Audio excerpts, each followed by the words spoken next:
kontaan di leen dalal fii ci seen émission Décortica Culture tey nag ñu ñëw ba Toubab Dialaw ngir seeti jigéen ji nga xamante ne yóbbu na fu ne art africain surtout danse africaine ñu duppee ko la mère de la danse africaine contemporaine Germaine Acogny lañ seet si fii ci École des Sables fii nga xam ne ba mu fi sancee yàgg na di jàngal di tàggat ndaw ñi ci aaram bi di danse dinañ waxtaan ak moom ci wàllum carrière am bi nga xam ne riche na gudd na macha allah moom mi nga xam ne récemment am na prix d'excellence des arts et des lettres bu CEDEAO nekk fi chevalier de l'ordre national du Lion mais également chevalier de l'ordre du mérite même légion d'honneur française kii di Germaine Acogny am na ko donc tey moom la ñuy fekk ci fii nar a waxtaanee moom lépp lu jëm ci art ak culture sinon ci danse.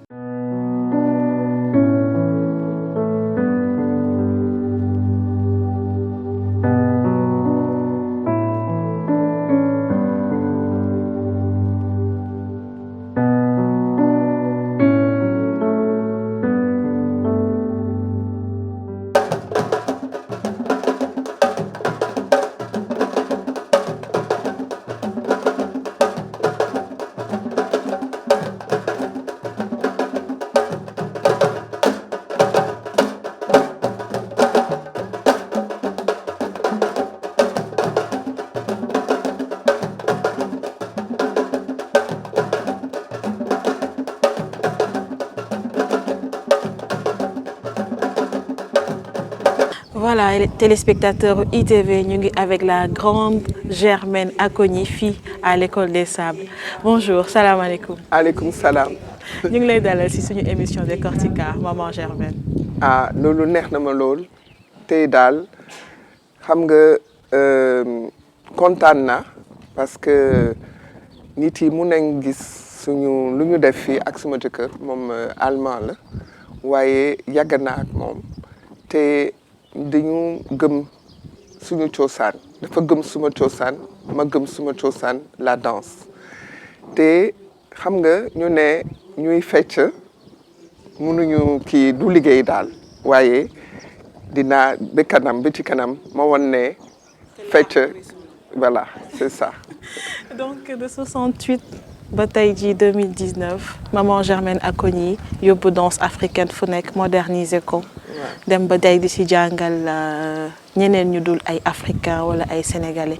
loolu mën nañu xam maman Germaine carrière bi da nga ko tracé woon wala au fur et à mesure ngay dem nga gis ni mën nga yegg si fii. dama ko kii xam nga tracé wu ma ko xam nga lu jot ñomba dama divorcé am suma ñaari doom yi ma ne il faut ma dimbali suma bopp.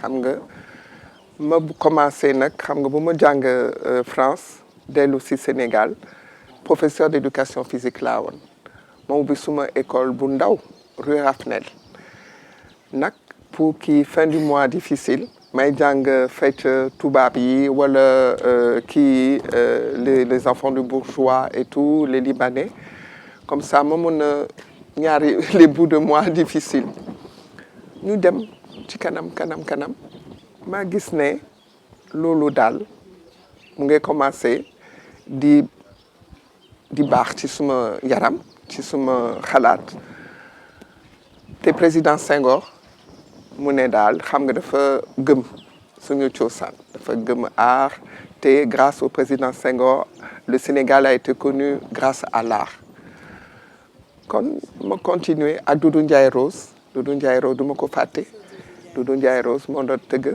ak kii Julien Jouga ñoo ma dimbali bu ma kii école Moudra Afrique ubbee te ma defoon directrice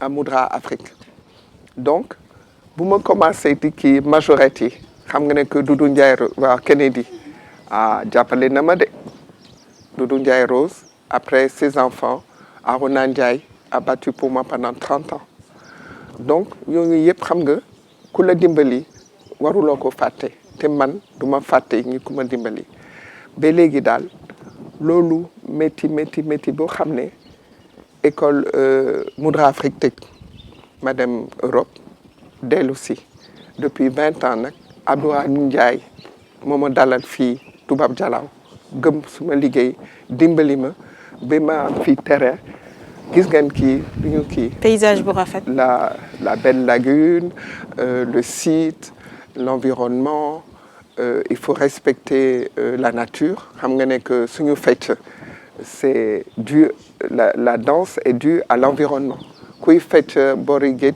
doo fecc ni boor ñu nekk ci kii àll bi donc. ak des conduites à tenir on est pieds nus. voilà on est pieds nus te ba léegi xam nga soo gëm ngay ñaan man fii daal ñeneen saa ñit yi dañ may gis ñu ne ma jamais dañ ne ñaanal foo tollu rek da ngay ne amin te man xam naa ne fu ma tollu damay ne amin parce que loo gëm léegi ba léegi ça fait 20 ans qu'on est ici et dama am benn prix ça kii CEDEAO moom prix d'excellence prix d'excellence loolu neex na ma lool kontaan na ci parce que ak Kofi Annan xam nga ne que moi une femme danseuse ñu jox ma prix d'excellence loolu kañ nga xam ne ñu ngi commencé gëm art. mais prix d'excellence bi am leneen lu mu andi encore une fois l'accompagnement du gouvernement sénégalais pour École des Sables. Justement gis nga daal loolu depuis président Senghor le président Macky Sall moo ma sargal.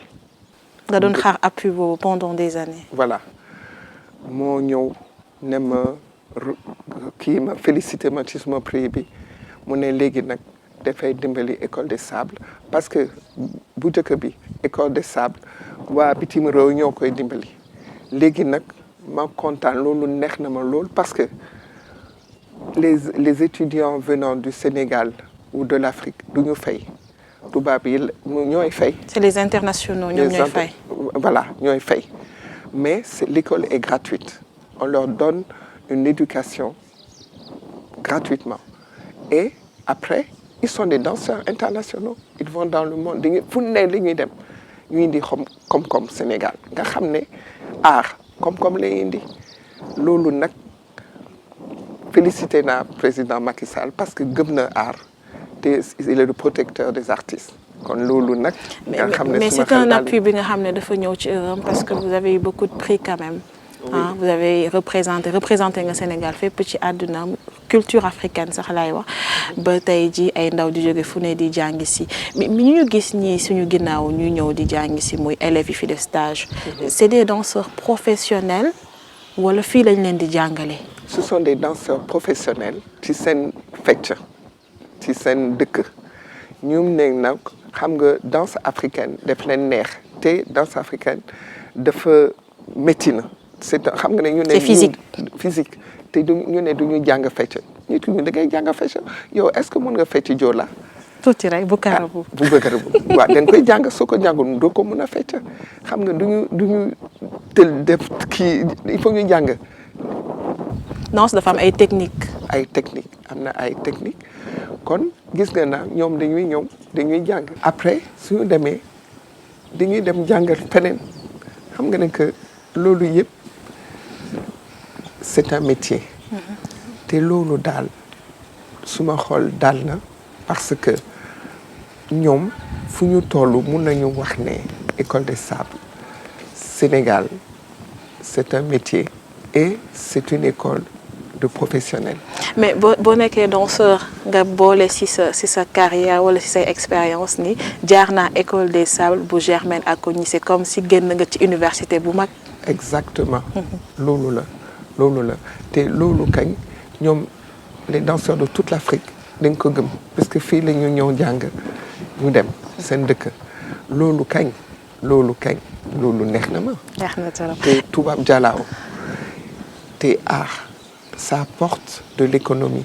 parce que xam nga au moins fukk ak juróomi jigéen fii la ñuy liggéey am seen kii fin du mois dundal seen famille.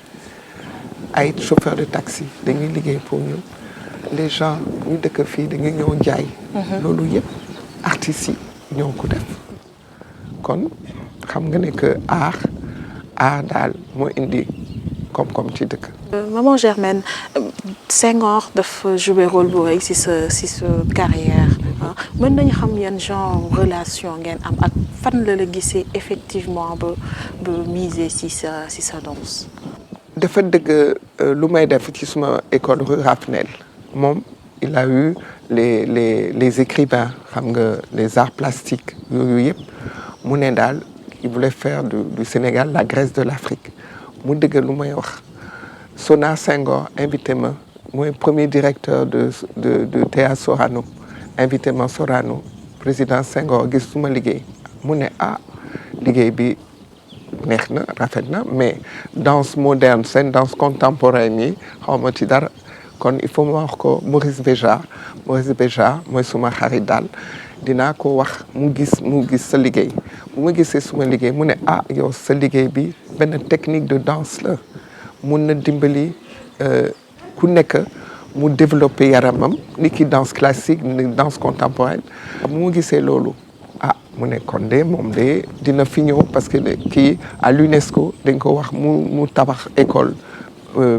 en Inde et au Maroc mu ne moom Sénégal lay ñëw parce que jamais naa ko ñi commencé na lu baax te Senghor xaritam la te moom maamam ci maamam kii Fatou Diagne de Gaston Berger qui est né à Saint-Louis kon waa fii la kon moo tax ñu def fii Moudra Afrique.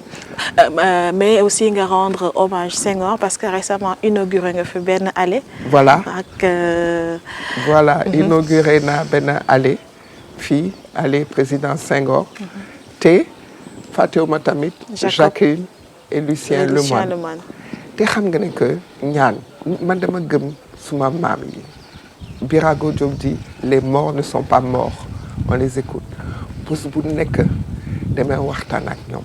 damay ñaan damay tuur xam nga ne que ma daan doon waxtaan ak Jacqueline et Lucien Lemoine président bu nekk bu fi ñëw muy Senghor muy Abdou Diouf muy Wade dañ leen sargal dañ leen jox dund dañ leen dimbali ma ne leen waaw yéen il faut que benn président tamit sargal ma dalal ma te gis nga ñëw na te gis nga salle Henriette Bathily si kii beneen salle bi fu ma doon fecc fii Henriette Bathily xam nga c'était la femme de Babacar Ba le ministre des finances de Senghor moom tamit daf ma dimbali moo tax ba ma am suma premier subvention de l'État par Babacar Ba moom tamit dama koy ñaan ma ne ko tata Henriette bu ma fàtte waay il faut que le gouvernement du Sénégal mette te léegi xam nga du jot yomb j'ai attendu 20 ans mais vraiment il faut croire te man damay ñaan bés bu nekk damay ñaan waxtaan ak mes ancêtres su may naan su may lekk dama leen jox ñuy lekk damay tuur voilà donc waxtaan bi mu ngi noonu tàmbali na neex déjà Décortica mais Décortica nag dafa am benn rubrique bu ñuy wax Zoom Créa tey Zoom Créa dañuy seeti beneen xale beneen sénégalais ndaw muy def ay création yu am solo di defar ay sac di defar ay sacoche loolu yëpp di ko def ci wax donc dañuy dem seeti Lamine ki moom Yellow marque Yellow daal di dellu si waat continuer waxtaan bi ak maman Germaine Acogny.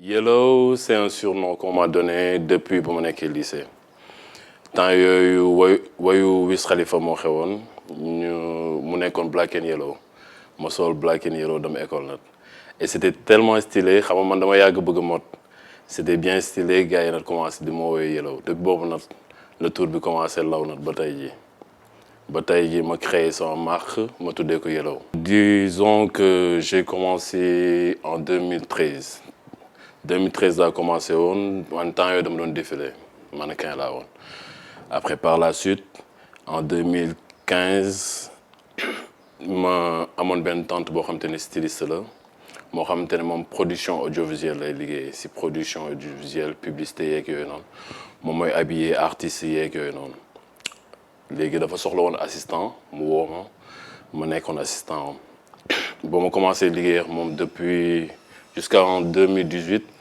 boobu nag laa beru am sama kiiwu bopp di créer son propre marque.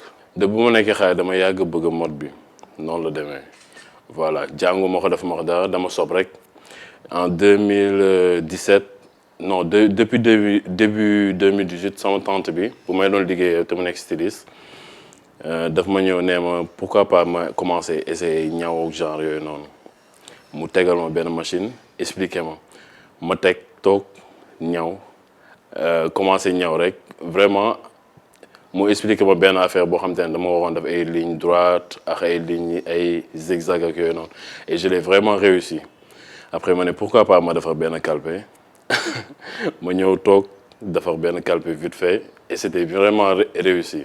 dama gis ne que léegi Sénégal ñiy dugg ci mode bi yëpp presque ñoom ñëpp yére nañu def la majeure partie yére nañu def te ils font la même chose au fait man j'ai voulu me démarquer def loo xamante ne c'est rare loo xamante ne kenn du ko gis au fait waaw moo tax ma dem choisir accessoires yi di defar ay sac pour l'instant bëgg naa dugg ci yére mais après la ba ma concentré wu bu baax a baax xam démarqué wu carrément ak ndax man bëgguma def lu ñëpp di def en fait ndaxte marché bi instant bi dafa serré tout le monde fait la même chose ba pare mooy loolu en fait. tranche d'âge bi di gën a utiliser ñu may gën a jaay jeunes yi la en fait adolescents yi ñoom ñooy gën a utiliser sama produit yi ñoom ñooy gën a jënd sama produit yi parce que la majeure partie si lu may jaay c'est pour les jeunes.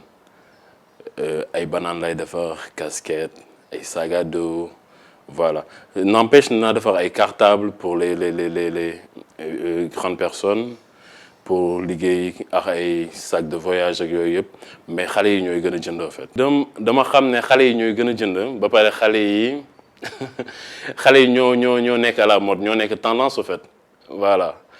n'empêche mag yi ñu ngi jënd mais bon xale yi ñooy gën a jënd fu mu nekk nii. ba alhamdulilah maa ngi sant yàlla quand même maa ngi sant yàlla mais bëgg naa dépasser fii bëgg naa dem ba amal sama bopp sama boutique bopp incha allahu rabi di exporter samay marchandises partout dans le monde pourquoi pas may dem ci foire yu mag yi à l'international dem ba am ubbi sama boutique.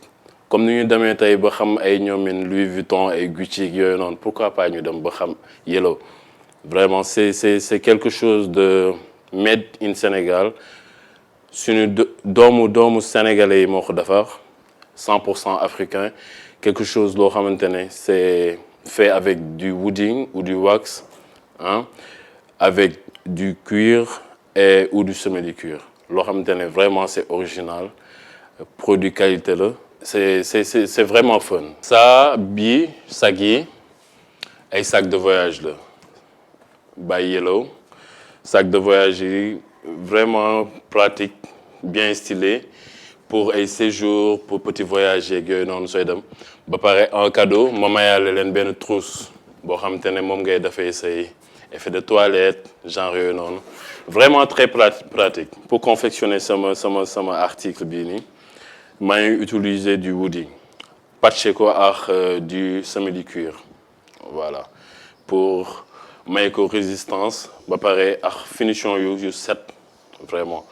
accessoires yi ce sont des bananes ay bananes la vraiment très pratique yoo xam te ne mën nga ko yóbbu fu ne voilà fépp fooy mën dem plage sortie restaurant da nga koy ñëw lonk nii rek vraiment c'est vraiment pratique. lonk ko nii rek nga yóbbaale ko. gars yi adolescents yi bëgg nañ ko trop même mères yi sax dañ siy jënd ñoom tamit vraiment très coloré da ngay ñëw tax sa ndigg nii rek dugal sa portable dugal sa chargeur calpe vraiment léegi presque ñu ma jaay seen banaan yëpp seen benn accessoire yëratul. et voilà les casquettes by Yellow. 100% made in Sénégal vraiment dëgër na tubaab bi moom vraiment ëppale wuñu ma dara tubaab bi moom vraiment ëppale wuñu ma dara voilà c'est 100% africain dëgër na vraiment ñu ko jaay ñëpp ils sont vraiment satisfaits. du rek adolescents yi lay jaay mais ñëpp lay jaay ku nekk day sentir si boppam si Yellow voilà ça ce sont des cartables très pratiques vraiment. mën nga si def sa ordinateur say documents ce portable lépp loo soxla vraiment am ay poche pour ce portable poche yi nii pour ce calpe lépp loo soxla rek si cartable yi am na fi. et voilà le sac à dos bii moom mooy sama coup de cœur vraiment parce que tissu bu mu koy jënd sax moi j'avais pas pensé que dina rafetee nii en fait. parce que maa ngi ko doon jënd bu may jënd tissu bi maa ngi naan wax ne que peut-être que ça va pas plaire à la clientèle wala aux gens et tout ça mais dem ko jënd bu mu ko njëkkee confectionné ba posté ko sur kii moo gën a jar samay kii. maa ngi remercier ITV ndax émission bi di Décortica Culture dina permettre ñun entrepreneurs yi ñu fësal suñu liggéey partout dans le monde.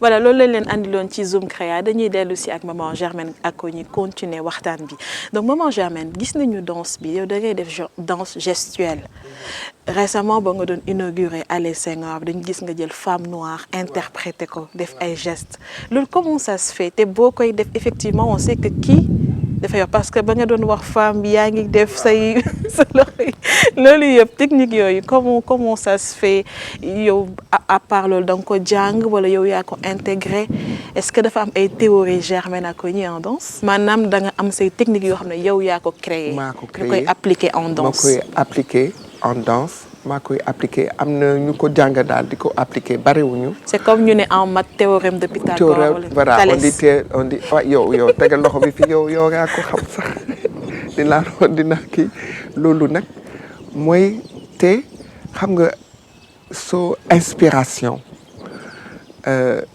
ma première chorégraphie solo c'était Femme nue, femme noire il y a 30 ans 40 ans te bu ma ko bëggoon a inaugurer j'avais sa voix donc il fallait l'interpréter xam nga c'est de l'inspiration daal une inspiration et yàlla jox na ma waaye yàlla su ma la joxee il faut nga liggéey parce que soo liggéeyul si tu le travailles pas ça va pas parce que man suba bu su ne damay jóg je marche 1 kilomètre aller 1 kilomètre retour.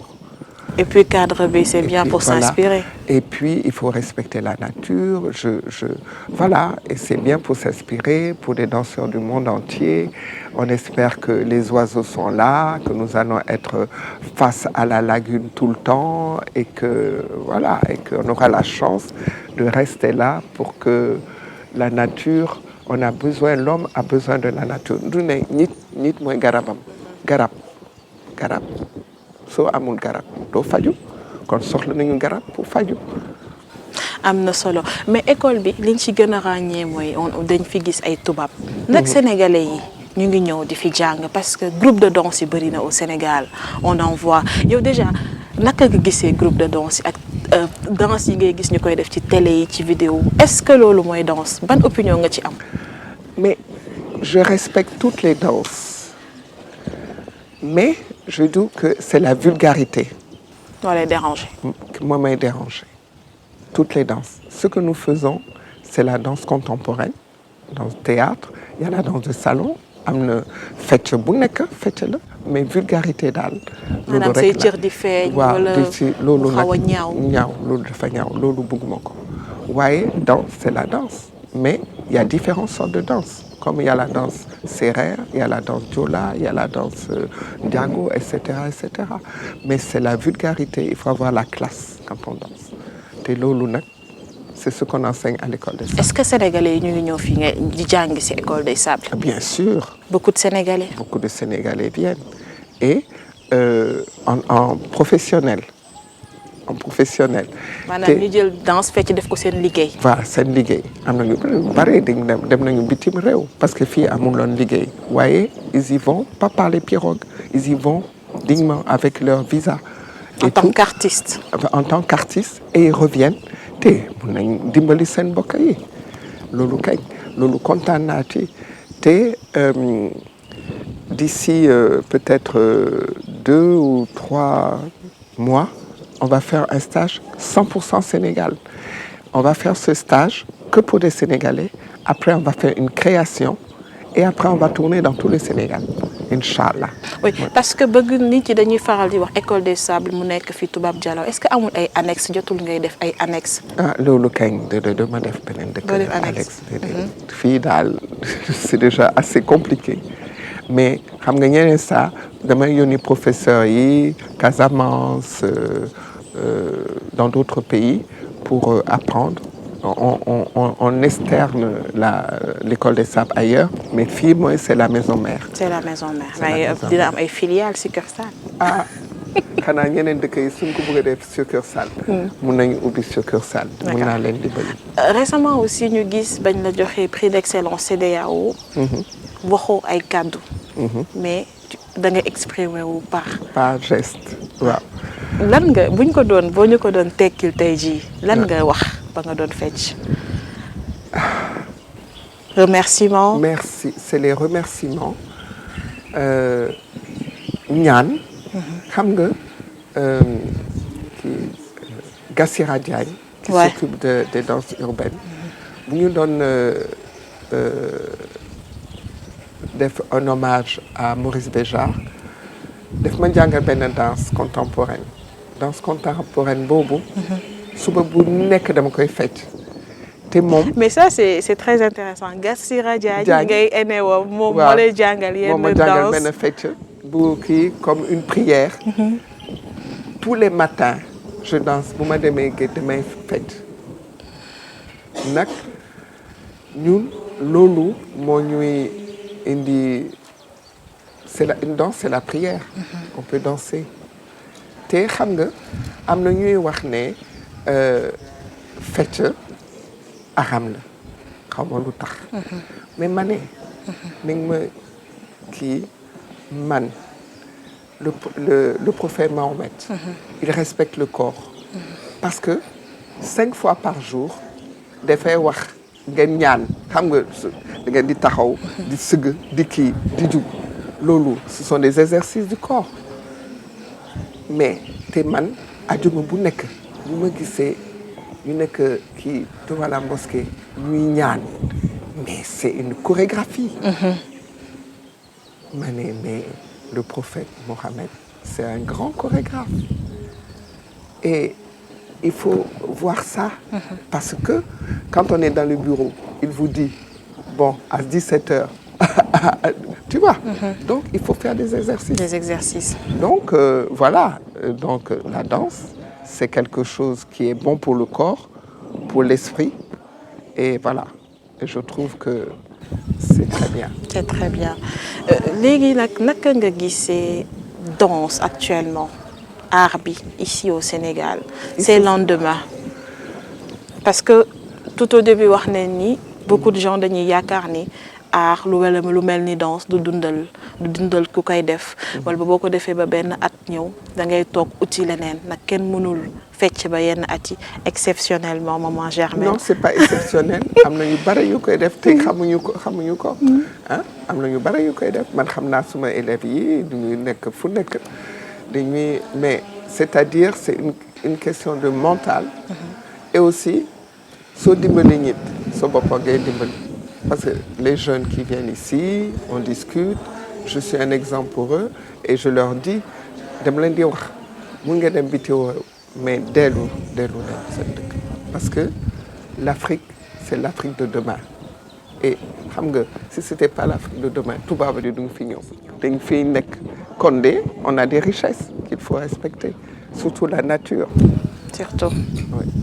Maman Germaine kontaan nañu torop très honorée tey toog ak yow def émission Décortica. di la bàyyi nga joxe ce mot de la fin. Et puis aussi nous avons appris qu'il y aurait un port ici vous avez appris qu'il y aura un port de conteneurs.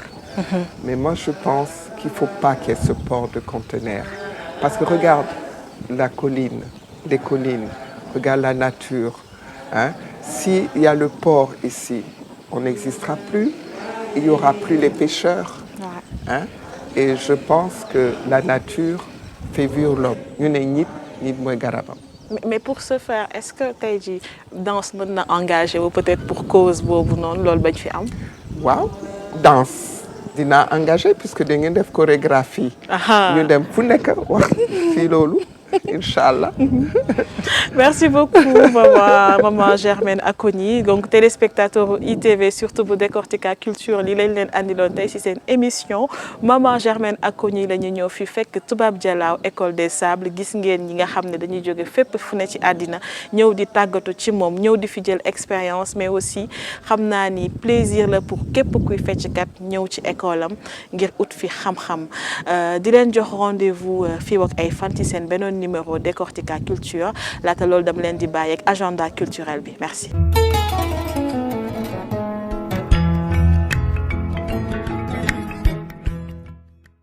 dañu koy dooree Pape et Cheikh ñoom tey ci àjjuma ji dina nekk foofu ci Play Club laata ñuy yéeg nag Pape Birahim dina assurer première partie bi.